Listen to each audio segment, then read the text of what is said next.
Good evening, everyone. Welcome to today's discussion of Kannadigas in Dubai with regard to COVID-19.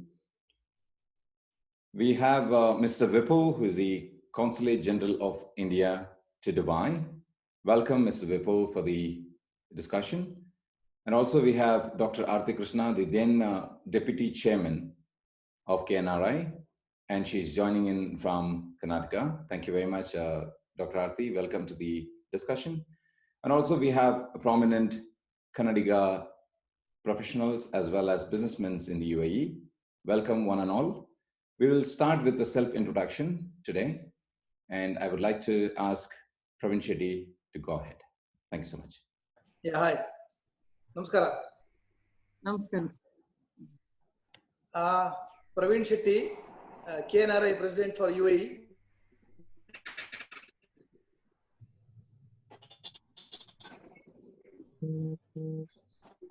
Okay. Sir, good evening, sir. Yeah, hi.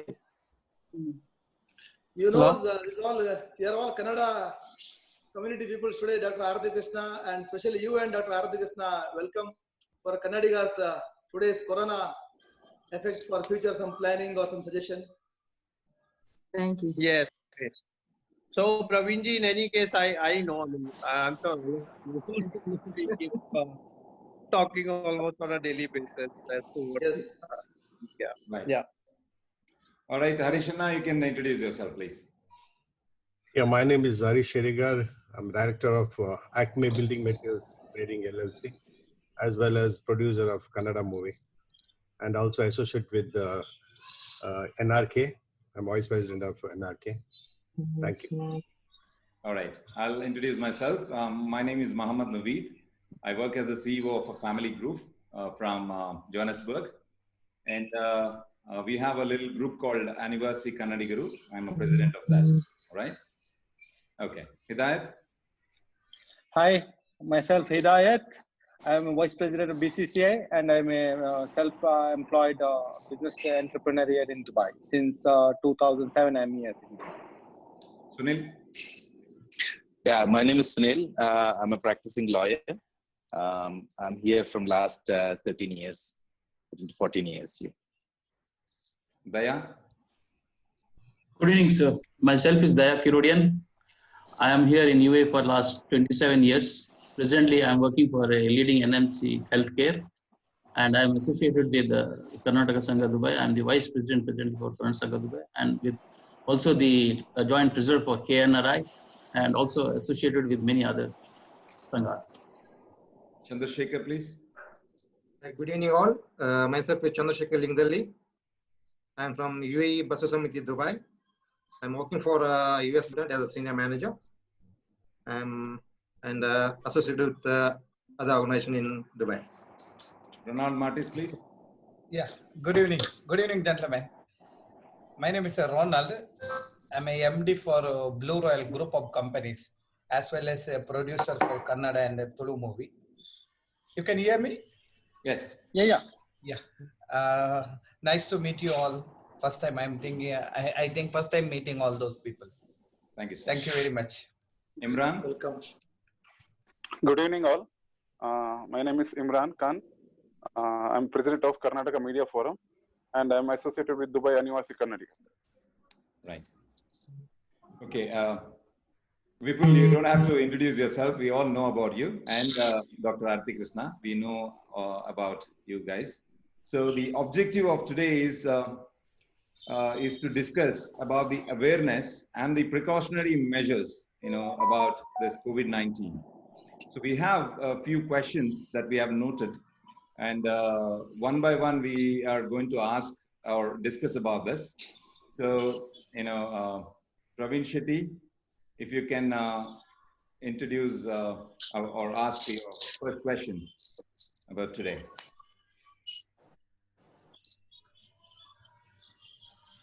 Praveen, are you here? I have to start? Yes, please. Good evening to everybody. Hi, good evening. Good evening.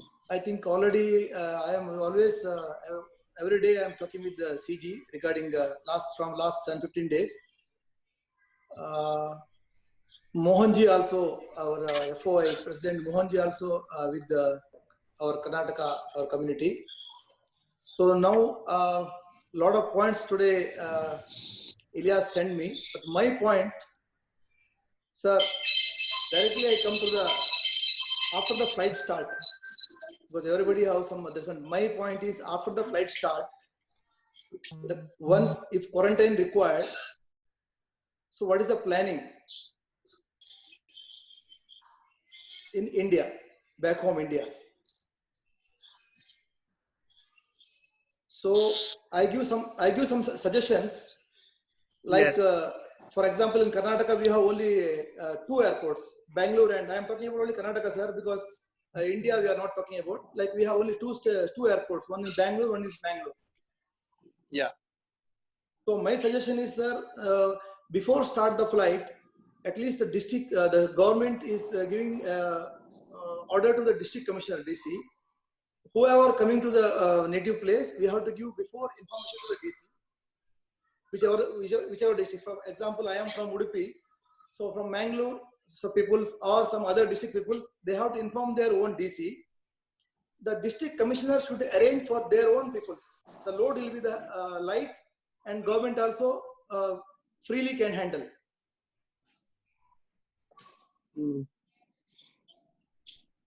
Yeah.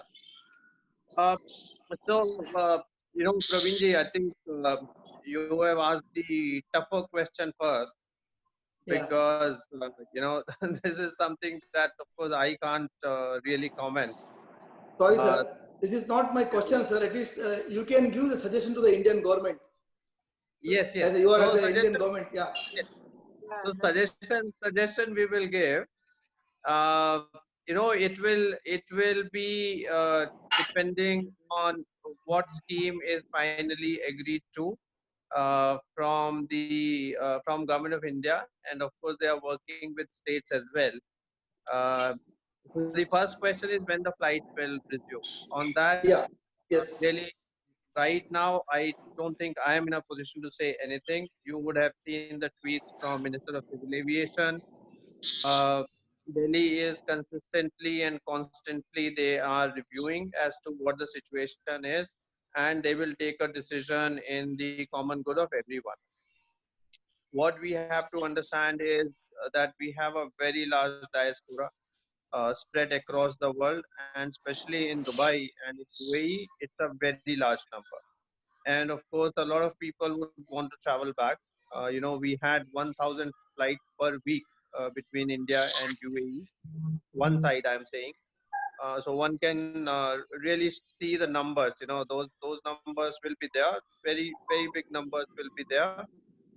So government, whenever they decide at that time, government will have to decide as to how they want to tackle it. And then, of course, depending on how the flights are resumed, whether it will be commercial flights, whether it will be special flights, whether it will be, evacuation flight, we don't know yet. And then accordingly, government will have to see as to what is the best way to take the people who are traveling from outside into India. So more than that, I can't say anything. But yes, I mean, whatever suggestion is coming, we are definitely sending it to our ministry in Delhi, and that is going as input into the overall planning for that scenario. Adding on to that, Mr. Vipul, the one more suggestion that came up is when we are starting repatriation, I'm sure government will look into it. First thing we wanted to suggest to give priority to pregnant women, elderly gentlemen who are here, and those who have lost jobs and they don't have anywhere to go. These are the suggestions which is coming up, and I'm sure you're. This is from our part as well. We are suggesting that priority is given to those who are in a dire situation, rather than giving to a mass public. Yes, correct. I mean, that's of course there, and that input is there with Government of India as well. You have people who have medical conditions who came on visit visas to UAE or to other countries. You have pregnant women. You may have families. Uh, you have people whose next of kin might have died in India, might have passed away in this intervening period. They are also waiting. They also want to see their family. So that priority, whenever time comes and whenever we get the guidance, I'm sure that priority will be accorded. And then you will also have to see the aged people who are, let's say, above 65 or above 60, whatever. That some criteria will have. But all these things are known. So we are all thinking on these terms. It's just that.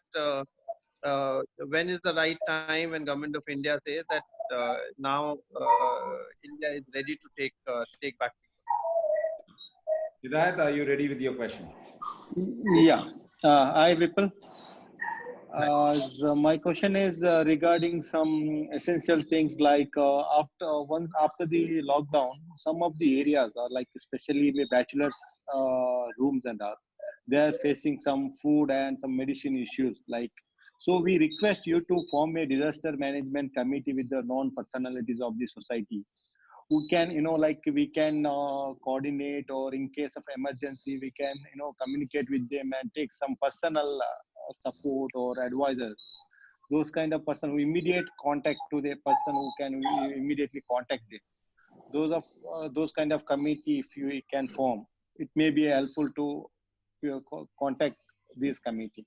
That's what we are looking for. Yeah, thanks.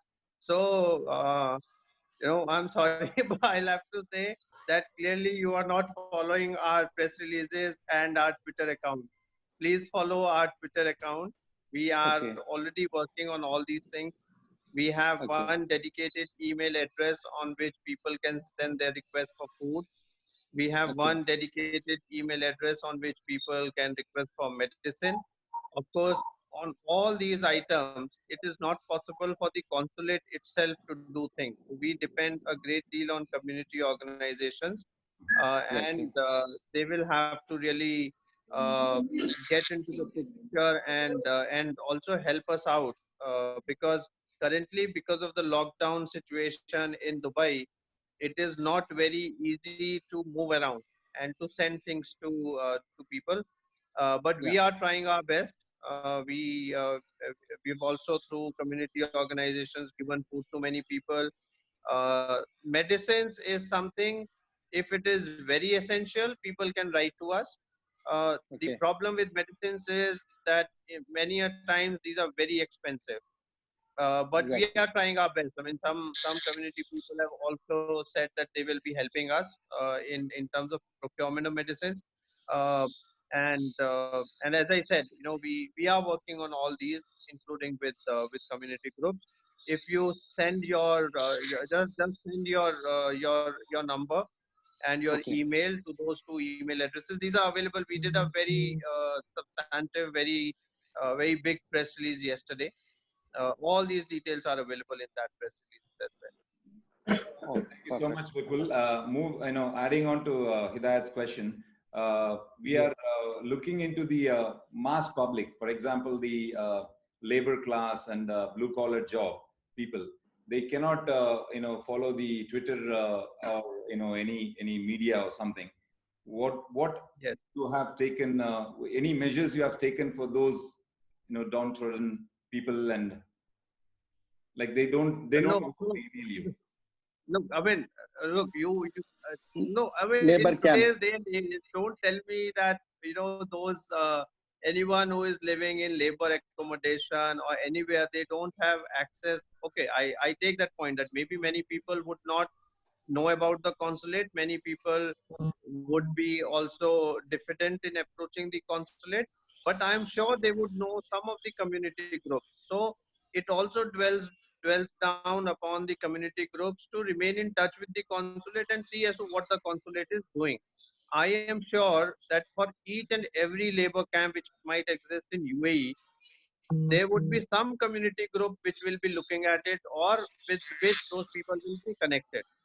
So I urge upon every community group that whenever such a need arises, please do come back to us. It's impossible for the consulate to keep a watch on each and every labor camp. I mean, that's impossible. We can't do that. So we have to depend on community groups. We try and make outreach to everyone. And I request each community group to follow us on Twitter, on Facebook, on our mobile numbers, on email. There are several ways of doing it. And I think our outreach is fairly good. I mean, you have, for example, today we are dealing with 150 laborers who are in Sharjah, 100 in one place, 50 in another place. Um, Many of them are from Telangana and Andhra, but some of them are also from other states. So our officer went there, met them. We are trying to arrange their accommodation, food, etc. So similarly, and this was brought to us by at least two community groups, one by Telangana people, and then also from the BAPS group. Some people brought it to our attention. So people know, at least someone would know.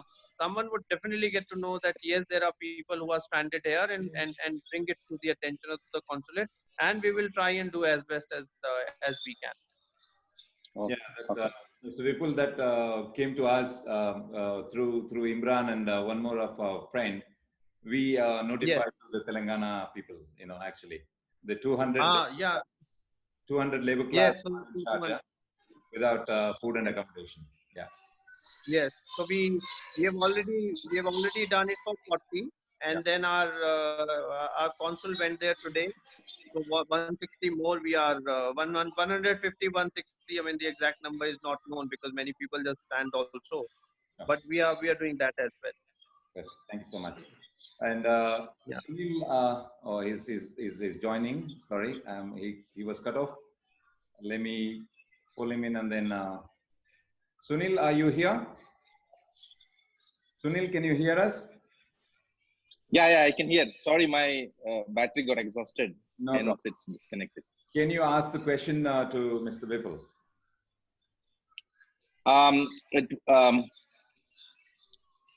Well, my question is the same thing what Hidayat was asking. The helpline number. I understand that there are modes of communication to reach people. That has to be, I think, everyone, and a priority to the those who are in highly in an emergency situation to move on, and rehabilitation also. There are so many people's job is gone, so people will be financially they will be facing a lot of problem. So those are the things. I mean, I think we have to have a plan of action on everything. Moving, Sunil, you were cut off, and we were discussing about that as well. But there's one more important question that we wanted to ask. I'm sure, I've seen the circular from the consulate, wherein you have taken some of the buildings, you have notified some of the buildings for the isolation purpose. So can you give us a little more on that? Well, so it's more of an effort, not really taking a building to ourselves. It's more of an effort in solidarity with Dubai Health Authority and with UAE. Correct, yeah. And helping them out because the numbers are big. And through informal channels, we were also approached that if we can contribute through volunteer Indian doctors and nurses. So that is what we have done. We have this one building and which is taking patients. I don't want to get into numbers because this is all recorded or so I don't want to get into place and numbers and all these kind of things. But we are supporting. We are in a supplemental role to Dubai Health Authority, which is doing a good job. It's not very easy given the kind of demography that we have in UAE, wherein all these workers stay in large numbers in one room or in one apartment, and then if one falls sick, it's impossible to give a separate room to everyone. And with the numbers increasing, it is also it has been fairly difficult to immediately isolate everyone who has tested positive. But all the facilities have been ramped up fairly quickly by Dubai Health Authority, and so we have basically supplemented their effort. Even in that, it is not that the consulate can put one person immediately if he is found to be COVID positive and put in that facility. That is not the case. For that, we have to go through the DHA channel only.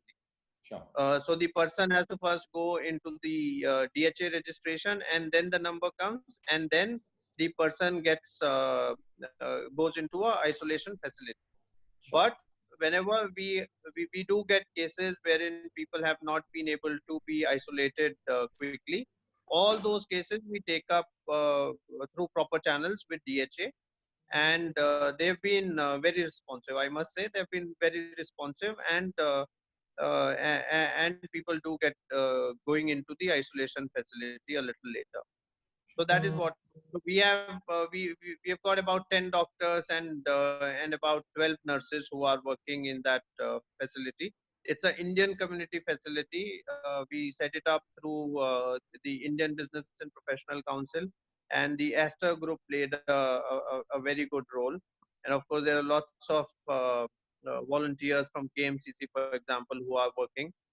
So it's a overall Indian community effort in solidarity, I must say, with UAE. And of course, a lot of COVID-19 patients in UAE are basically Indians. So I think it's also our duty to support that government effort. Yeah. Absolutely. Is there anything, gentlemen, you have anything to tell Mr. Vipul? So just, sorry, just one point in that. So if you find someone, let's say, who is found to be positive and who feels that he has not been picked for getting into an isolation facility, then definitely they can write an email to us at cons1.dubai at mea.gov.in. This is available on our Twitter account as well, on Facebook also. If they can send that email, and then we definitely take it up, and as I said, the local authorities have been very responsive. Can I share some? Yeah. Hello. Yes. Yeah, sir. This is regarding I would like to bring to your notice basically. I know personally one family, 2-3 families basically, as I'm working in a hospital on day-to-day basis, we see these things. Husband and wife has been tested positive and child is negative. Basically, both are admitted in the hospital. So in that case, the child is left alone. So is there any possible of like consulate getting interfere in that and taking care of the child, anything like that? Because there are well, it's see, in such cases, it is fairly difficult for the consulate also to operate. You know, we don't run any facility, so that one has to really appreciate. So in such cases, we will also depend on the community to come forward and help such families. You know, it's only the friends of the family who can really help. But relatives. if, for example, if the child is not COVID positive, you know, the only thing consulate can really help in that sense is that if need be, if let's say a hotel room is required for the kid, we can definitely pay for it from the Indian Community Welfare Fund and help in getting it. But I don't think that's a solution that we should be looking at. Ultimately, in such cases, and I have seen such cases earlier as well, and usually it is finally the community, the nearby friends and family friends who come together and help. You know, it's very difficult for consulate to do anything in such kind of cases. It's more of a social issue than a governmental or a consular issue of that kind. Humanitarian ground, basically. Thank you, sir. Yes. You have something to say? Yeah, no, like that case, already one came. The mother and father both are working Al Fatim. So both are admitted by Al Fatim only, but that the daughter is 5 years. Then they call me. I told to come my hotel with the neighbor. they are coming tomorrow to my hotel. I telling, okay, until parents come, let them stay in my hotel. I will take care of the room and accommodation and Yes. food. In the like Very that nice. case is there, definitely I will take care. Okay. Yeah. Nice. Great. Mr. Praveen. Vipulji, can I ask one question, please? Sure. Ji. Yeah, Vipulji, everything goes well for the grace of God. And once the Indian government start the flight back to India, to fly back from here, my humble request to through Indian consulate, because you know everybody is facing this financial crisis. So I'm humble request to give laborers free airfare back to India, and those who can afford, okay, you can minimize the price, because you know the May, June, July is always peak season for the airfares.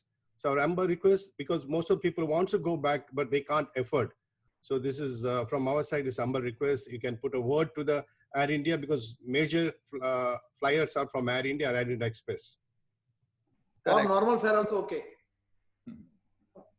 Yes, sir. Yeah. No. So as the consulate, we have to depend on the Indian Community Welfare Fund, which is there with us, and which is to be spent on the Indian community on a needs basis. We call it means tested basis. We have done that in the past when there was the amnesty scheme here in UAE about 1.5-2 years back, and we did support a lot of people to take tickets to us. It will depend essentially on the numbers, but we can afford a fairly large number. I won't want to get into the exact number because it depends on what the situation of the fund will be. Because, for example, when we are taking accommodation for laborers, as I was telling you earlier, then all of it, and because our numbers are so large, the fund gets depleted very, very quickly. I must say that. I mean, if we have to arrange accommodation, let's say for 200 workers for 1 month, per head for one worker, it will cost at least 150 dirhams, which is 3,000 rupees plus food. And because the numbers are so large, if we want to do it too much, the fund will be depleted very, very quickly. But it doesn't stop us from helping several people, and we do that on a routine basis. Every year, for example, last year, we would have given air tickets to at least about 600-700 workers to go back to India from the Indian Community Welfare Fund. So large number we will be able to do. A large number, many organizations are also ready to pay for the tickets of people who will go back. So I think overall, consulate together with the community should be able to help a large number of people. Thank you, Vipulji. Thank you so much. Is there any question that is pending, or we are okay to move on? I think we got everything. Right. Okay. Is there anything, Dr. Aarti, you wanted to say from as a representative of Kannadigas? I've heard all the suggestions, and I think Mr. Vipul has answered all your questions, and I will be doing the same thing. If you can put together your suggestions and send it to me, I will also convey that to the Chief Minister here to take it up with the central government, and also I'll send it to our ministry officials, like Mr. Vipul said. You will send it to your ambassador and PG, and the same copy I will try to send it to the Joint Secretary in charge of Gulf, and other officials concerned regarding the suggestions that you will send.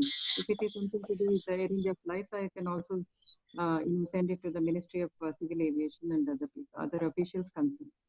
So because in the state government, they have formed a COVID-19 committee, but there is really no one in charge of NRI issues as such, no one coordinating that particular issue. I have also spoken to CM's office yesterday that I'm willing to anyway offer help, because I'm sitting here in any case whole day helping at least 10 different NRIs from all over the world. Today I just spoke to our ambassador in Poland, because there is a person who was taken to agency to work in Poland, and the agency cheated him with 11 lakh rupees, and he had a heart attack, and he's in a hospital, and he had a bypass surgery.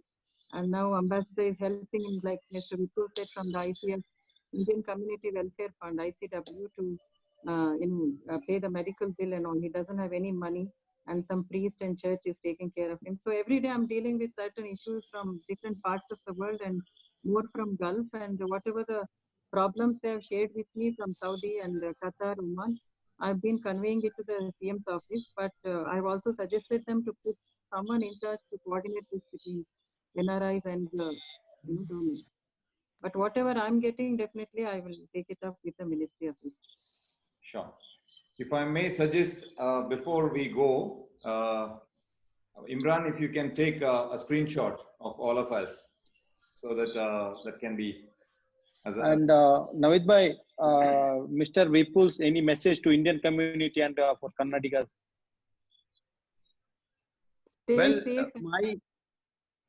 Sorry. Yeah, no.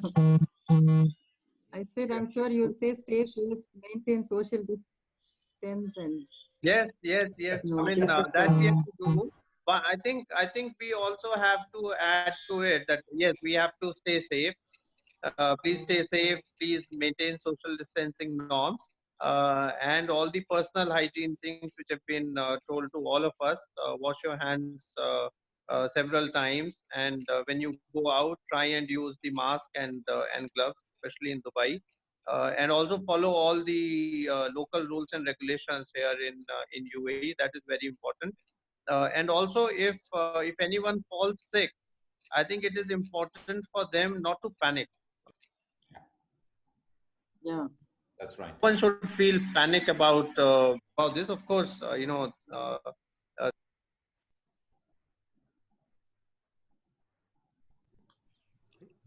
of the disease fairly. So no one should panic. And in Dubai, government is taking care of people. I think we should trust that and try as soon as someone is found positive, he or she should isolate themselves and then go into an isolation facility and the hospital. So that is very important.